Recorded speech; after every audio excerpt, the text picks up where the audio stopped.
Today I'm riding my bicycle and I'm going to do an uphill ride and try to talk with this DJI mic here. It's a lavalier mic, just testing it out with the GoPro Mini, filming at 1080p, 24 FPS, using the snap mount to record this perspective.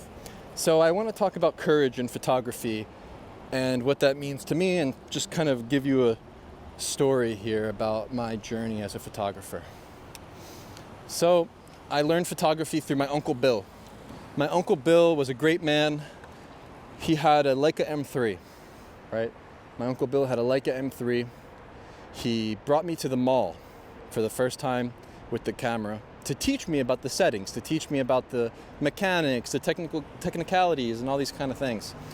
He showed me the merry-go-round, and he said, look, you see this merry-go-round?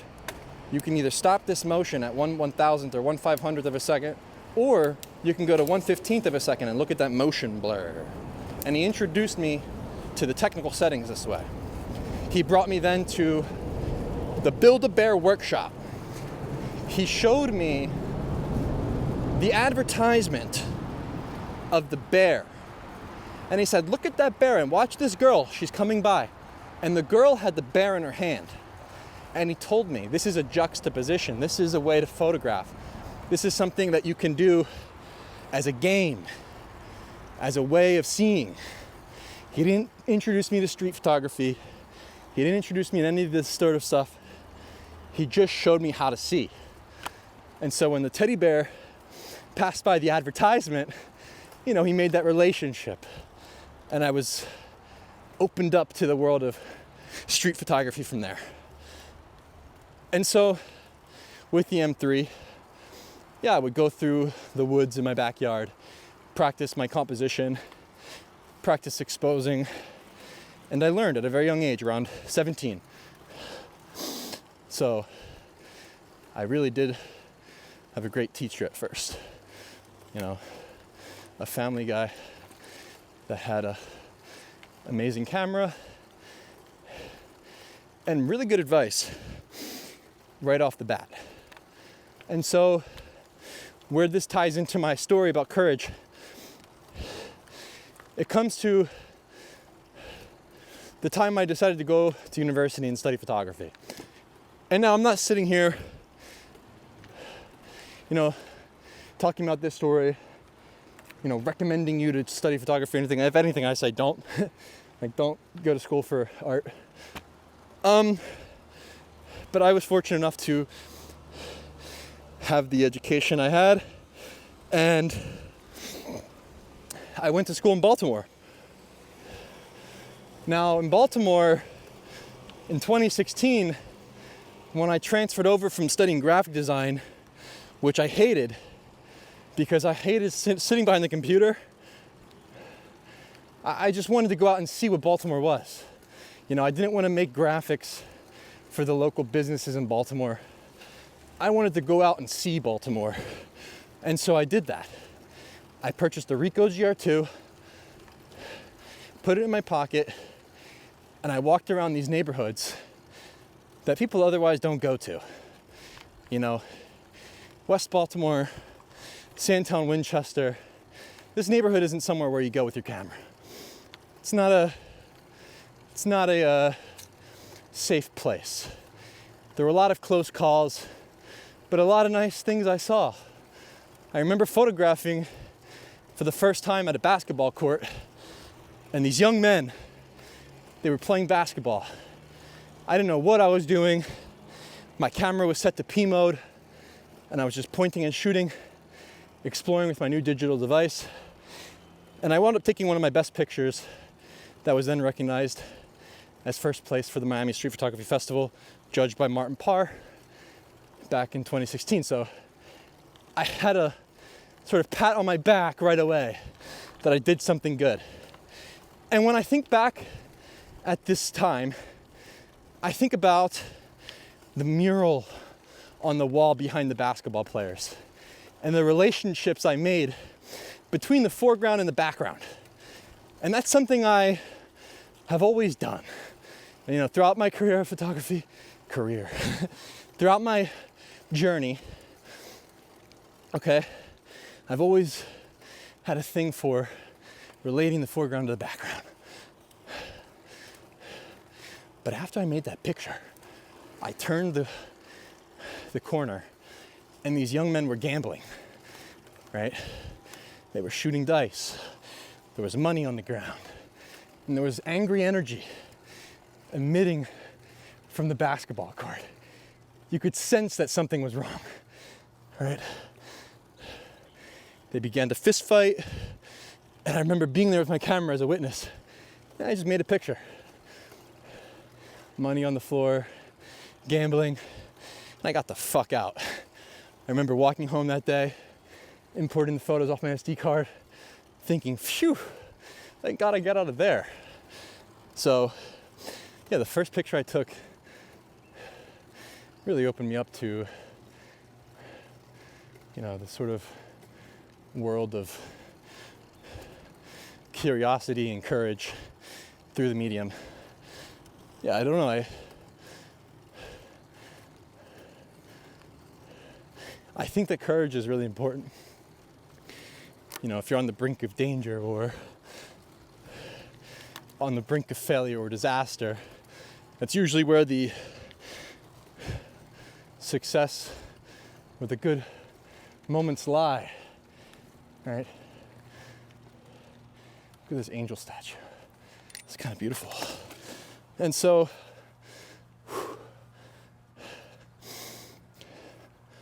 I adopted this mindset of being courageous and adventurous very early on as a photographer. And what this did for me is it allowed me to explore without any preconceived notions of what a place is going to be like. I never check the news. I just go and I see what's going on, right? And I think that's important. I do.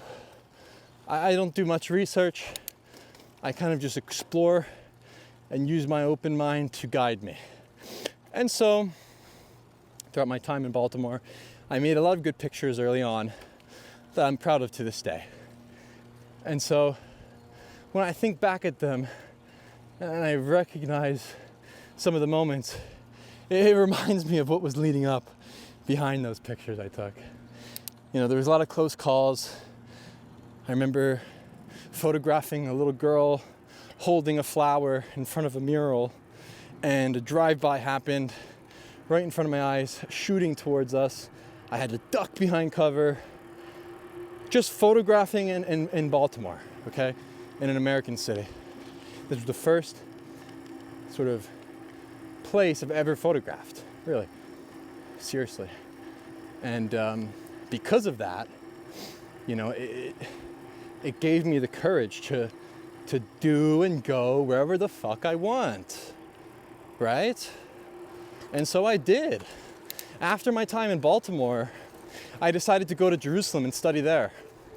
And I went there with the intention of photographing in the West Bank. Now, this is a location that not many tourists go, as with Baltimore, right? And so when I would talk to my classmates or my professors, they would warn me not to go, and they questioned my motives. But I went anyway, and I would bring the work back and put it on the walls for critique. And yeah, they kind of, I don't know if they liked it so much. And I had issues in Baltimore as well with my critiques, where I was never, I was never accepted as a student in that classroom to photograph in their communities.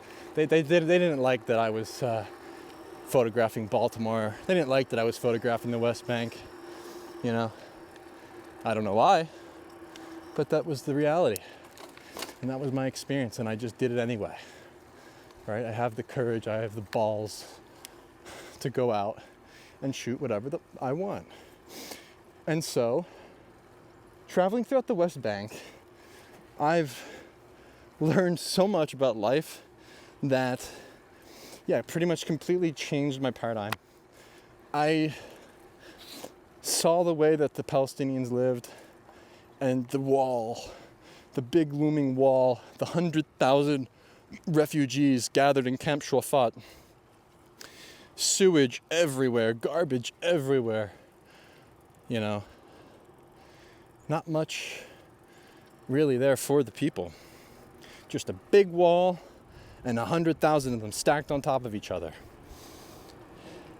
And I was pelted with rocks, and I took that picture of the little boy throwing a baby stroller up at the wall. Right before I took that picture, I was pelted with a rock from above. Some young man threw a rock from all the way up on the hill, and it smacked me on the back of my leg or the back of my arm. And that hurt, right? But you build toughness, you build character, you build that courage. And I would keep going back. And I would show up on those corners and say hi, Shabbat, not Shabbat Shalom, Salam Alaikum, right? And I went in there. I put my cap on. I put my boots on. I had my camera on my neck, and I did what I had to do. I was curious, right? And eventually, over time, throughout me traveling to different locations throughout the West Bank, right? All the way from the north in Jenin to the south of Jericho to the border of Gaza to Bethlehem, Nablus, Ramallah, many different refugee camps, many different places, Hebron, all over, right? I found refuge in Jericho, and the people were extremely hospitable to me in Jericho. And so I went back there time and time again. Because in some of the other locations, such as Nablus and Balata refugee camp, there's no police, right? There's no one there making any rules. There's just a bunch of gangsters with pistols in their pant pockets, walking around with camo on. And they're not official police, they're just gangsters. And so, when I went and photographed in Balata, I wound up having to run my ass out of there. Teenagers with knives chasing me around. I had to hide behind cover, hiding behind a gravestone in a cemetery. I had to hop the fence to get out of there because I'm being pelted and pelted by rocks. And here's the thing. I completely understand. I completely understand where the anger and the frustration comes from seeing an outsider photographing in their community and making pictures. It's just a free target for them to fuck with. And that's, that's any kid anywhere. I remember in my neighborhood growing up, kids would throw rocks at the cop cars from the woods, like these woods up here, water balloons, ding dong ditch, whatever it was. So all over the world, there's that sort of rough and tough play within the youth. And I found refuge in Jericho. I stopped traveling to the different cities in the West Bank. I recognized that Jericho was the spot to be. There was a lot of tourism nearby at the Dead Sea. And so I think because of this, it was a lot safer. And so I went back time and time again to Jericho and photographed there a lot. I fell in love with the location so much that upon graduation, I decided to go back and volunteer on a kibbutz, an Israeli kibbutz in the north. And I hated it so much. After a month, I decided to pack my bags in the middle of the night, leave the kibbutz, right? And I got on the bus to Jericho. I arrived at midnight. No one was outside. No one knew I was arriving. I knocked on the door of the hostel. They let me in, and I spent 3 months there volunteering at the hostel, sweeping their floors in the morning, making the beds, eating food with them in the mornings, eating dinner with them at night, living with the Palestinian people, and embracing the culture over there. I wound up praying in the masjid for 2 weeks, sleeping on the floors with an imam named Hersham. He taught me about Islam, and he converted me to Islam. He converted me. I let them. And that was my own curiosity at the time. And so from there,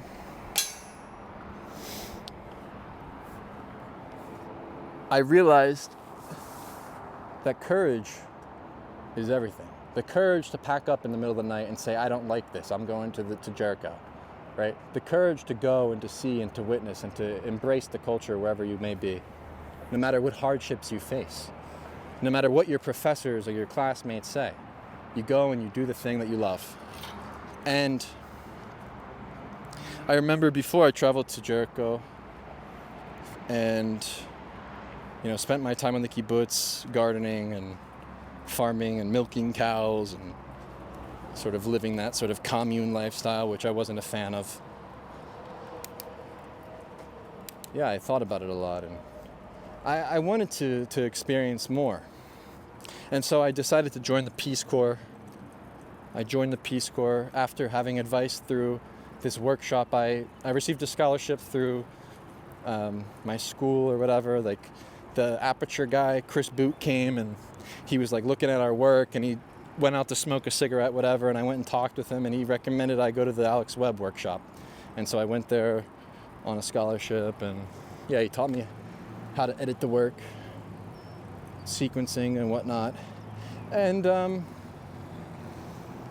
I asked for some advice. I was like, how do you guys travel? How are you guys getting around and globetrotting? That seemed pretty cool to me. So they recommended to join the Peace Corps. I did that. I went over to Zambia, Africa. I followed their advice. And I went over to Zambia, Africa. I had no idea I was going to go to Zambia. It was a really random location they sent me to. I didn't pick it. They just sent me there. I was a fish farmer. And for the first 3 months, they teach you about the local language. They teach you about the culture. They integrate you very well with the Peace Corps. Incredible experience. I do recommend. And so, I learned Chibemba. Naishiba Chibemba sana, nafwai ukutandela ku Zambia. Finchi na chita lelo, Natandala na inchito. My job. I'm trying to remember words. Because it was a while ago, right? 2019, and yeah. Eshina liandi nine dante. Anyway, I went and I volunteered there for about a year. And for the first 3 months, they teach you about fish farming, they teach you about the language, the culture, etc. I was presented with a goat when I arrived to my host family. My host father, Babwalia, amazing man, presented me with a goat as a way to sort of introduce me to his family, Alupwa Yandi, my family. And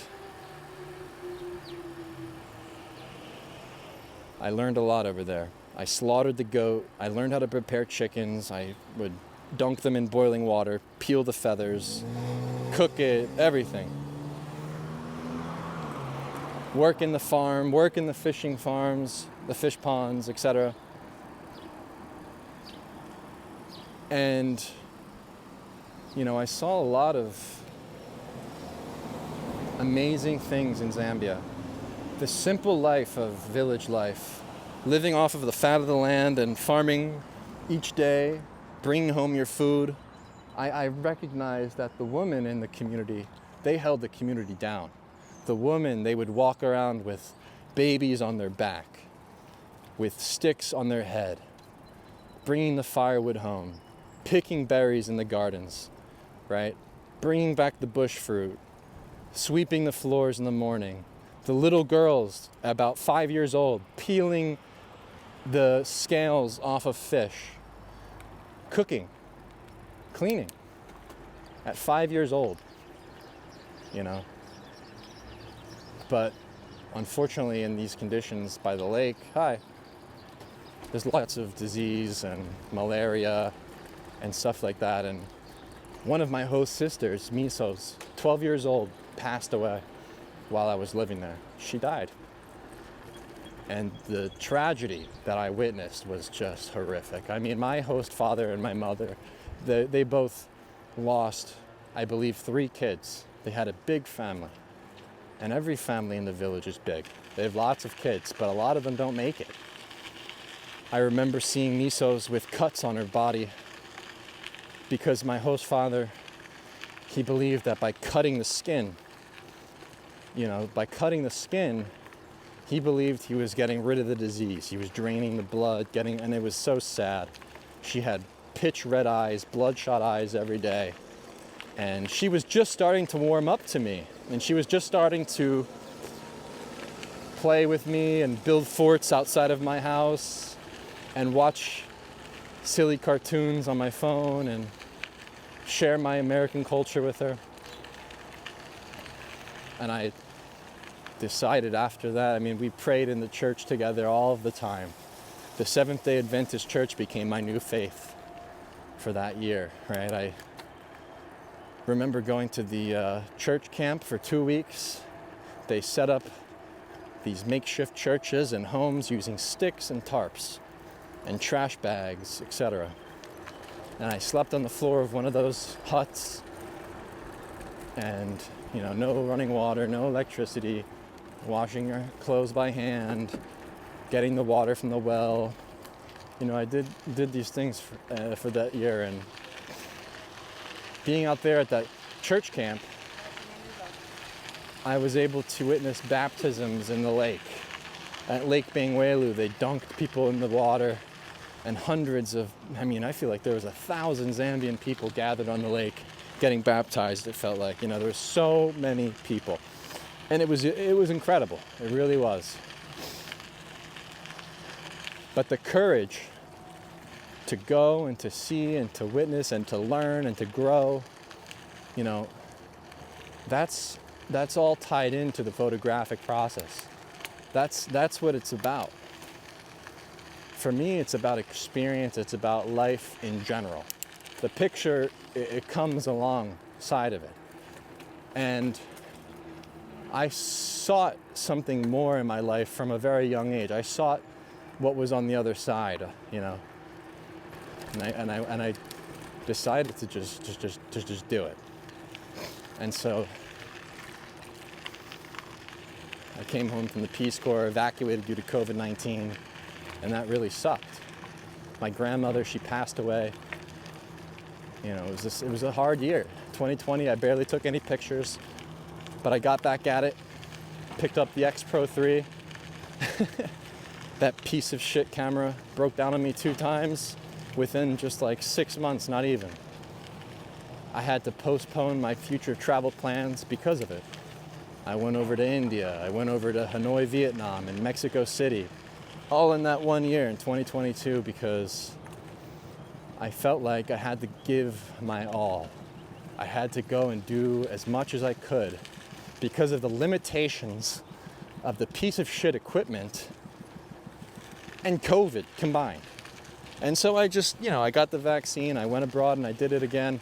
And now I'm here, I'm back home, and I'm trying to remain courageous and curious and working on my fitness and, lifting weights every day and cycling and getting in the sun as much as I can to remain strong, remain physical, and to continue photographing, because I feel that life, it's pretty short. And the days, they're not that long. And I try to make the most out of every single day. And currently, I'm living in a world where I don't need to travel. I don't need to go anywhere. I've seen what I've needed to see. I've photographed all of the pictures of my dreams that I've ever thought about. I feel like I accomplished the goals that I've set out to accomplish. From the first photo I took on that courageous walk to go into Baltimore and to photograph the basketball court and capture that dynamic layered picture with the mural in the back and the relationship between the foreground. When I went to Mexico City and I climbed to the top of the mountain, everybody in that neighborhood, they warned you, don't go up the mountain. It's dangerous. Don't go up there. Don't go up there. No. Be careful. I don't check the news. I'm just going to go and see. I don't know. What are you talking about? I'm la, close my ears. I'm going out and just going to see what I want. So I did. I went to the top of the mountain, the highest point. There was a cross and a Jesus statue, and there was these construction workers drinking, smoking, having fun. And I photographed this man, and he reached his arms out, and the relationship between this man in the foreground with his arms outstretched and Jesus hanging from the statue in the background from the cross was just absolutely amazing to me. I created this dynamic sort of layered composition as I did in Baltimore at the top of the mountain in Mexico City during one of my recent excursions. And that, it really solidified my vision from the earliest work from 2016 to 2022. I've always maintained this sort of mindset. Look at this construction at this dam. This is cool. They're doing something here. Probably because of the floods recently, last 2 years or whatever. And so yeah, I'm trying to find ways to tie in my story of traveling and photographing with courage and photography and all this stuff, because I think it's an important thing for me to continue talking about and to continue fleshing out. And yeah, I think better when I'm moving and being on the bicycle and hopefully picking up the audio through this DJI microphone. Yeah, hopefully it does the trick. Maybe this can be a solution for me going forward to flesh out some thoughts about my photography. You know, even in Hanoi, the last picture I took in Hanoi, if you are to see my slideshow titled Photographs by Dante or whatever on my YouTube, the last photo I have in my sequence, you know, the first photo is that basketball shot with the mural in the back and the foreground. The last shot, it's this man sleeping on the bench or sleeping on his motorcycle with his hand outstretched, and in the background on the advertisement you got the hand and the coffee.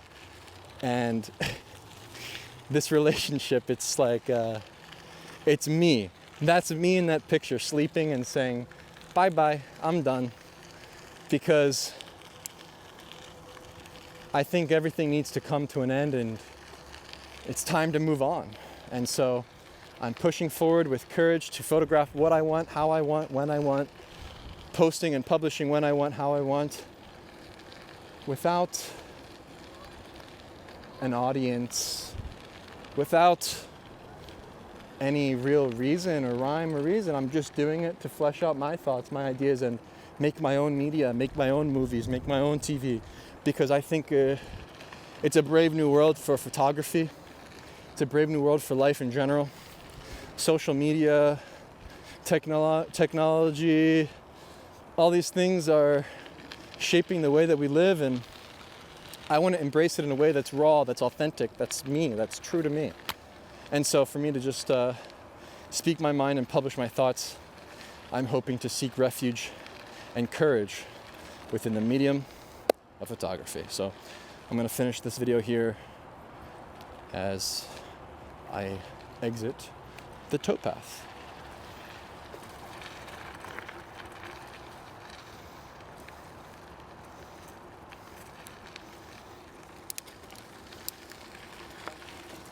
Oh wow, some construction on this building as well.